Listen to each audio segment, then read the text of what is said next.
जय श्री श्याम दोस्तों, कैसे हैं आप सब भक्तों। आज हम योगिनी एकादशी महात्म का स्मरण करेंगे। आषाढ़ के कृष्ण पक्ष की जो एकादशी तिथि आती है उसका नाम योगिनी एकादशी है।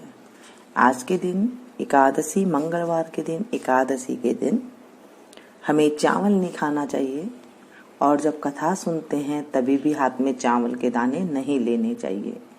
या तो आप चीनी के दाने ले लें या फिर आप तिल के दाने ले लें। सफेद तिल के दाने हाथ में लेकर के आप कथा सुन सकते हैं या फिर चीनी या गुड़ हाथ में लेकर के आप इससे कथा सुन सकते हैं। खाना भी नहीं चाहिए चावल, आज के दिन चावल खाना नहीं चाहिए। अगर आप व्रत करते हैं तो भी ना खाएं, नहीं करते हैं तो भी ना खाएं। आज के दिन व्रत कर सके, निराहार रह सके तो बहुत अच्छी बात है, नहीं तो आप फल फ्रूट ले सकते हैं। अगर फिर भी नहीं रह सकते हैं तो आज के दिन जो है आप सिंपल खाना खाएं, प्याज लहसुन का त्याग कर दें तो भी हमें फल मिल जाता है। भगवान हमें बहुत रास्ते दिखाते हैं क्योंकि अपने कर्म के अनुसार ही इंसान आगे बढ़ते हैं। कर्म सबसे बड़ा है, लेकिन कर्म हम तभी करेंगे जब हमें ज्ञान की प्राप्ति हो। और ज्ञान की प्राप्ति कैसे होती है? जब हम किसी अच्छे ग्रंथों का स्मरण करते हैं, अच्छे गुरुओं के पास बैठते हैं या फिर अच्छे अच्छे लोगों के पास बैठते हैं। जब हमारे ज्ञान की जो है उत्पत्ति हो जाती है, फिर ज्ञान आ जाता है तो हमें सारी चीज की समझ आ जाती है। फिर हम अच्छे कर्म करने लग जाते हैं। किस कर्म से किस फल की प्राप्ति होती है हमें ज्ञान हो जाता है।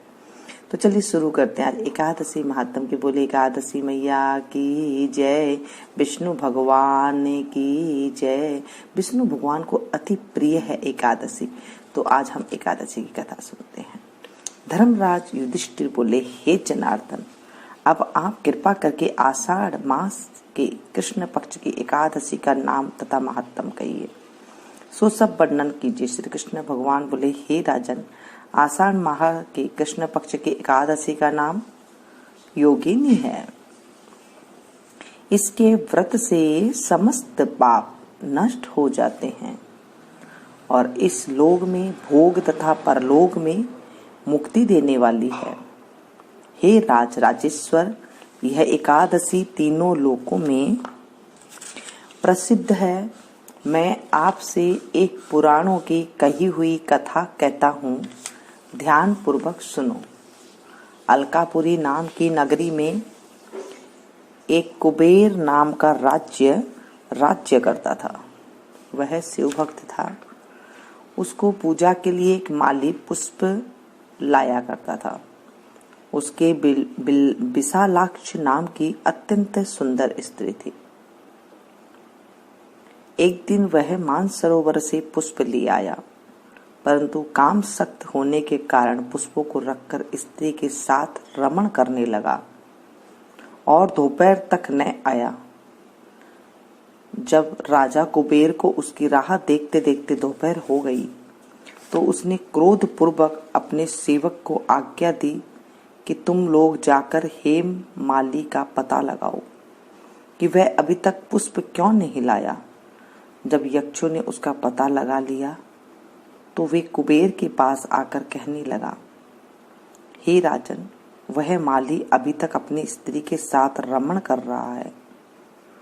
यक्षों की इस बात को सुनकर कुबेर ने हेम माली को बुलाने की आज्ञा दी।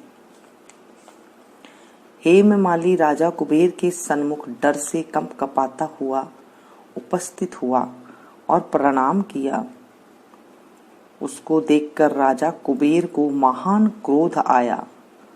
उसने कहा, हे पापी, महान नीच कामी, तूने मेरे पूजनीय ईश्वर के भी ईश्वर शिव जी का भी अनादर किया है। इससे मैं तुझे श्राप देता हूँ कि तू स्त्री का वियोग भोगेगा और मृत्यु लोक में जाकर कोढ़ी होगा। कुबेर के श्राप के प्रभाव से वह उसी क्षण स्वर्ग से पृथ्वी पर गिरा और कोढ़ी हो गया। उसकी स्त्री भी उसी समय अंतर्ध्यान हो गई। मृत्यु लोक में आकर उसने महान दुख भोगे, परंतु शिवजी के भक्ति के प्रभाव से उसकी बुद्धि मलिन न हुई और वह हिमालय पर्वत की ओर चल दिया। वहां पर चलते चलते मार्कंड ऋषि के आश्रम में पहुंचा। वह ऋषि अत्यंत वृद्ध और तपशाली थे। उनको देखकर वह हेममाली वहां गया और उनको प्रणाम किया। प्रणाम करके उनके चरणों में गिर पड़ा। इसको देखकर मार्कंडेय ऋषि बोले कि तूने कौन से कर्म किए हैं जिससे तू कोढ़ी हो गया और महान दुख भोग रहा है। इस पर हेममाली बोला, हे मुनि, मैं यक्ष दान कुबेर का सेवक हूँ। मैं राजा की पूजा के लिए नित्य प्रति पुष्प लाया करता था। एक दिन अपनी स्त्री के साथ विहार करते करते देर हो गई और दोपहर तक पुष्प लेकर न पहुंचा। उन्होंने मुझे श्राप दिया कि तू अपनी स्त्री का वियोग भोग और मृत्युलोक में जाकर कोढ़ी बन जा तथा दुख भोग। इससे मैं कोढ़ी हो गया हूँ और महान दुख भोग रहा हूँ। अतः आप कोई ऐसा उपाय बतलाइए जिससे मेरी मुक्ति हो जाए। इस पर मार्कंडेय ऋषि बोले कि भाई, तूने मेरे सन्मुख सत्य वचन कहे हैं, इसलिए मैं तेरे उद्धार के लिए एक व्रत बताता हूँ। यदि तू आषाढ़ माह की कृष्ण पक्ष की योगिनी नामक एकादशी का विधि पूर्वक व्रत करेगा तो तेरे सभी पाप नष्ट हो जाएंगे। इस पर हेममाली बहुत प्रसन्न हुआ और मुनि के वचनों के अनुसार योगिनी एकादशी का विधि पूर्वक व्रत किया। इसके प्रभाव से वह फिर अपने पुराने रूप में आ गया और अपनी स्त्री के साथ विहार करने लगा।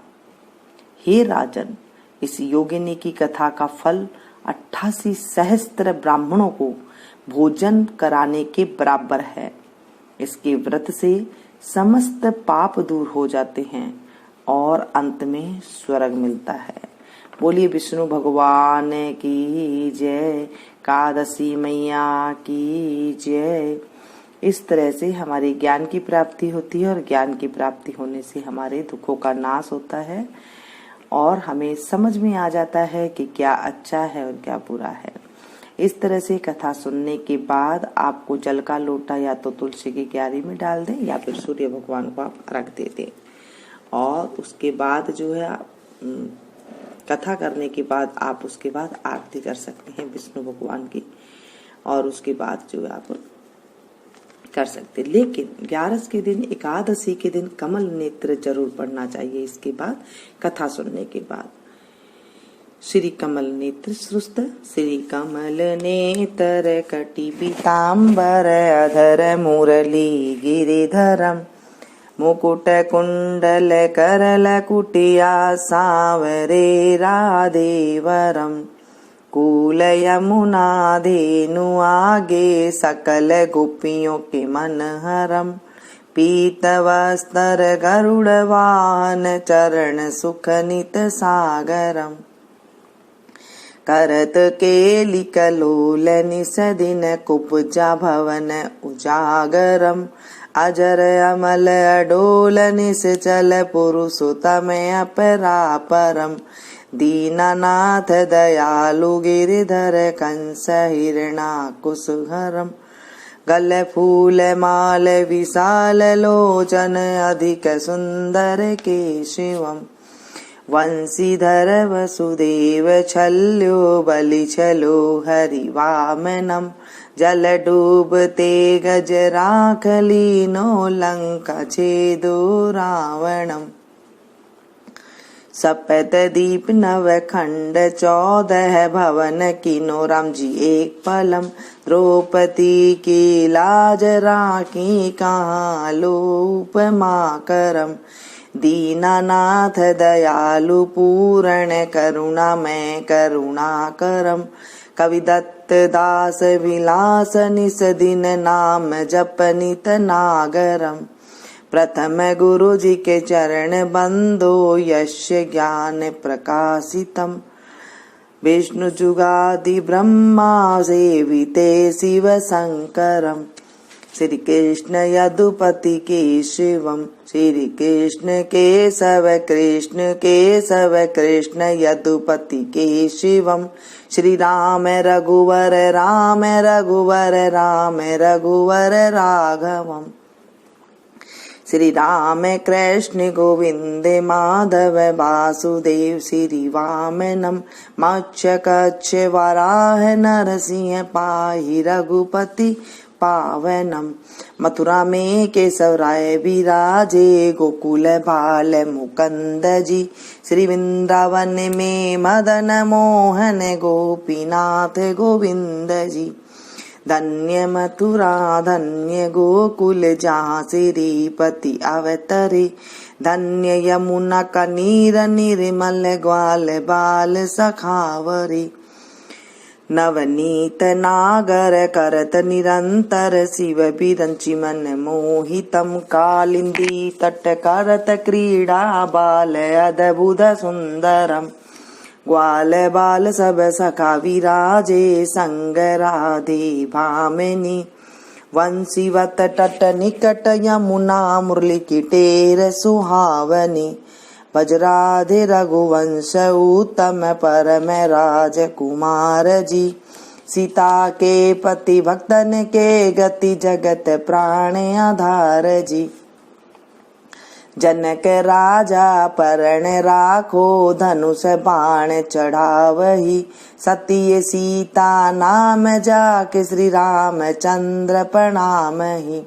धन्य मथुरा खेल गोकुल नंद के हरि नंदनम, बाल लीला पतित पावन देव की वसुदेवकम, श्री कृष्ण कलिमल हरण जाके जो भजे हरि चरण को, भक्ति अपनी देव रे माधव भव सागर के तरण को, जगन्नाथ जगदीश स्वामी श्री बद्रीनाथ विश्वम्भरम, द्वारिका के नाथ श्रीपति के शिवम प्रणमाम्यहम्, श्री कृष्ण अष्टपद पढ़त निस दिन विष्णु लोक सगच्छितम, श्री गुरु रामानंद अवतार स्वामी कविदत्त दास समापतम, श्री गुरु रामानंद अवतार स्वामी कविदत्त दास समापतम। चलो विष्णु भगवान की जय, कृष्ण कन्हैया लाल की जय, एकादशी मैया की जय। एकादशी मैया, आज हमने आपका पाठ का श्रवण किया है। हमारी रक्षा करना, कहते को सुनते को हुंकारे भरते को, हमारे सबकी हमारी रक्षा करना, हमारे पापों का नाश करना, पुण्य की प्राप्ति करना। इस तरह से कथा सुनने के बाद दोस्तों हमें जल का लोटा सूर्य को देना चाहिए और जमीन को जो है स्पर्श करके उठना चाहिए और माफी क्षमा मांगनी चाहिए। इस तरह से एकादशी मैया के आज हमने महात्म सुना है। इसे पसंद आए तो प्लीज एक लाइक जरूर दें और इसे ज्यादा से ज्यादा अपनों के साथ शेयर कीजिएगा। मिलते हैं फिर से एक नई जानकारी के साथ, नई कथा के साथ। तब तक आप लोग देखते रहिए मीनू संगीत। Thank you.